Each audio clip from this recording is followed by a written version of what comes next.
અમદાવાદમાં 13 અને 14 ફેબ્રુઆરી દરમિયાન બૌદ્ધિક સંપદા વિષય પર આંતરરાષ્ટ્રીય સંમેલન યોજાયું. આ 2 દિવસીય સેમિનારમાં ભારત, અમેરિકા અને દક્ષિણ કોરિયા સહિત 6 દેશના નિષ્ણાંતોએ એઆઈ અને આઈપીના ગ્લોબલ ગવર્નન્સ પર ચર્ચા કરી, જેમાં નિષ્ણાંતોએ કહ્યું કે એઆઈથી સંશોધનો ઝડપી બનશે, પરંતુ તેની સાથે ડીપફેક અને સાયબર સુરક્ષાના જોખમો પણ વધ્યા છે.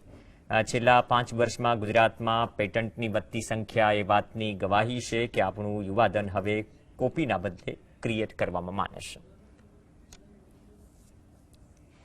આ વર્ષમાં જોવા જઈએ 2025-26માં ઓલરેડી 15-20 જેવા કેસ તો ઓલરેડી જે મારા ધ્યાનમાં છે એટલા તો થઈ ચૂક્યા છે, અને જેમાં કોર્ટે સારી રીતે તરત ઇમિડિયેટ એક્શન લેવડાવીને એ એઆઈ કંપની ઉપર બી એક્શન લીધા છે, બંધ બી કરાવ્યા છે.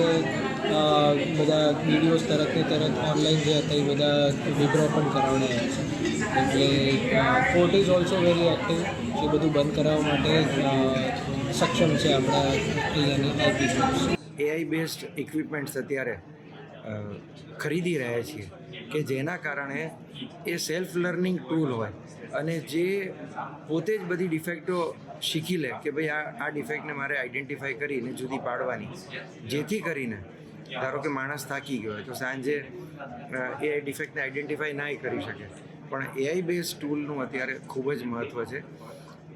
અત્યારે અમે લોકો બધા મશીન પર પણ એવા ગેજેટ્સ લગાડી રહ્યા છીએ એઆઈ બેઝડ કે જે અમને રિયલ ટાઈમમાં કહ્યા કરે કે મશીન ચાલુ છે, નથી ચાલુ, કેટલો આઉટપુટ આપી રહ્યો છે, એની OEE એટલે ઇક્વિપમેન્ટની ઇફિશિયન્સી કેવી છે. હવે આ બધું એઆઈ વિના અમે જો કરતા હોત તો એના એટલા બધા ડેટા ભેગા થાય કે જેને એનાલાઇઝ કરવા, જુદા પાડવા, કન્ક્લુઝન કાઢવામાં ઘણી વાર લાગે. એઆઈના ટૂલ્સ જે છે એ ખૂબ જ ઉપયોગી થઈ રહ્યા છે.